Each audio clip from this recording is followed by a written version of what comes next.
The magnitude of Jack, like any pioneer in his day, Jack had this wild idea, this wild theory that birds migrated. Before Jack, the study of bird migration didn't really happen.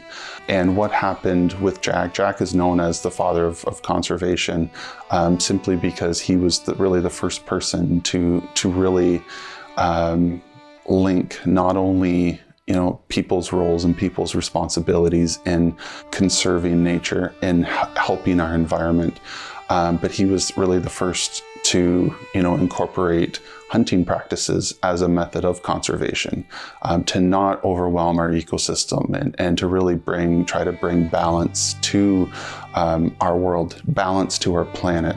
And he was able to see at the turn of the century, at the turn of the 1900s, how market hunting was starting to negatively impact our environment. And because while market hunters were hunting simply to survive, there was no understanding of the ramifications of it, where if you didn't work with people to foster that knowledge, to foster that awareness that, hey, our resources actually are finite, and hey, if we aren't careful, our world is going to be in trouble, and we are going to run out of these precious resources that we're taking for granted, and we have to do something. So that's where I feel as though Jack's impact is he was conservation before it was cool to be a conservationist. Jack would be completely misunderstood if we didn't talk about how important God was to him. Jack was a devout Christian man.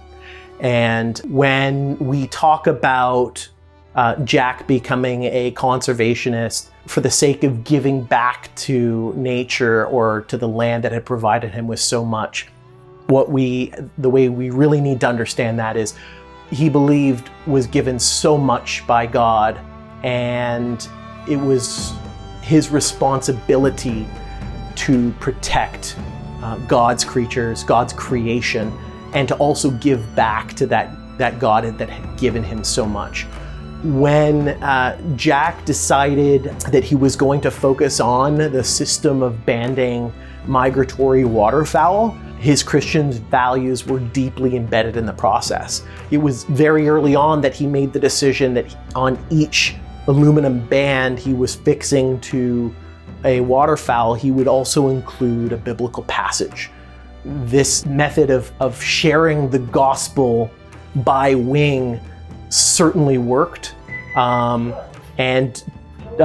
Today we continue to select biblical passages and have them etched into our bands that we continue to band in our banding net today.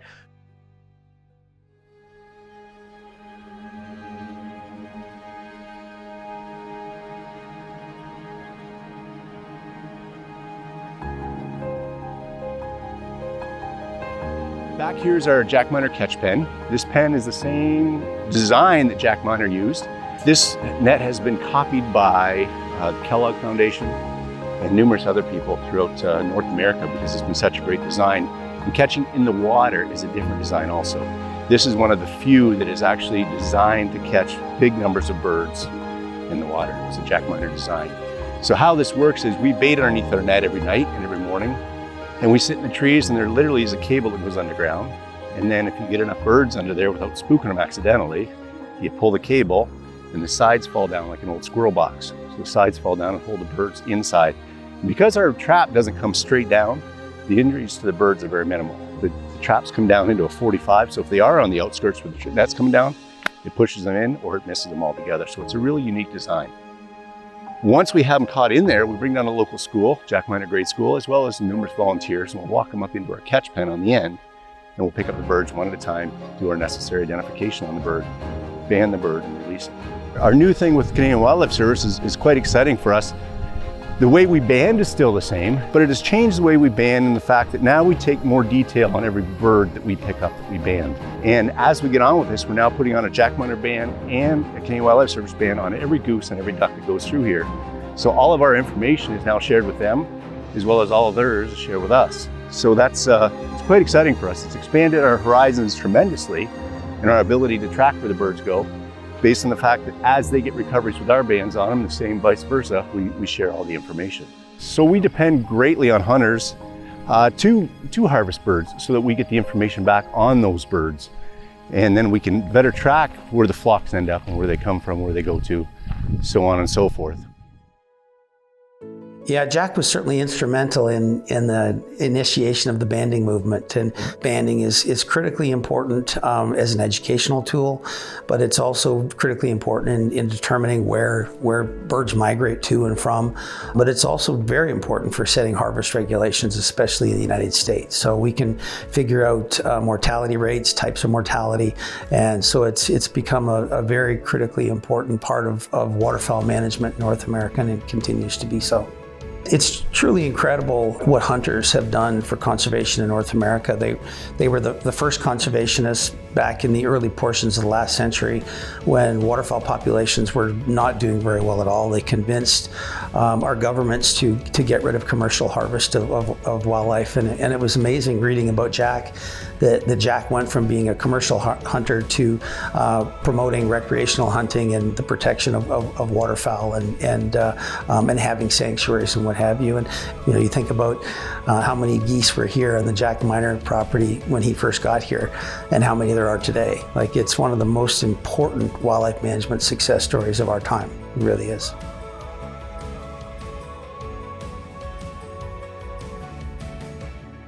The Jack Miner Migratory Bird Foundation is a non-for-profit organization that is unlike any other non-for-profit in the world. Our educational based curriculum is perfect for those kindergarten through grade 8ers who want to learn about the environment. We opened the doors to the Learning Center of September and October of last year, and we saw 1,300 kids walk through the door.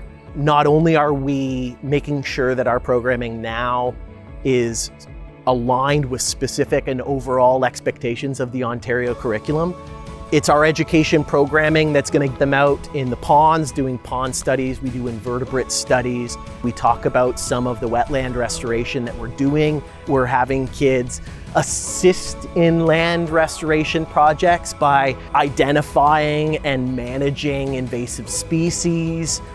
We're sort of grooming a generation of young conservationists that will move up and be much more aware of the human impact on wildlife and the environment and what they can do to help resolve those problems. We can't trick ourselves to believe that a single person can't have an impact.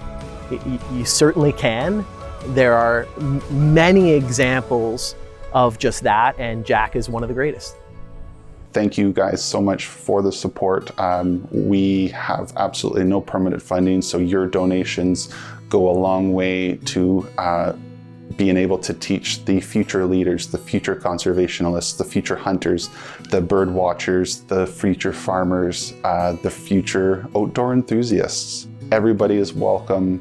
Come on down and experience the wonder of Jack Miner for yourself. I was honored to be chosen as someone who would be able to pick the Bible verse that's on the Jack Miner bands this next year. I know that's something that's been going on for a long time. I chose the verse Proverbs 3, 5, and 6, which says, "Trust in the Lord with all your heart, lean not on your own understanding, in all your ways acknowledge Him, and He will make your paths straight." And I thought that'd be a great verse to be on there as we go to trust in the Lord. And I'm appreciative of Jack Miner and the legacy that continues through the organization that he led to really spearhead a lot of conservation efforts to get more outdoors men, children, women outside, and to preserve the legacy, particularly with waterfowl and what he's done. And I'm honored to be a part of it, honored for Weatherby to be a part of such an incredible organization.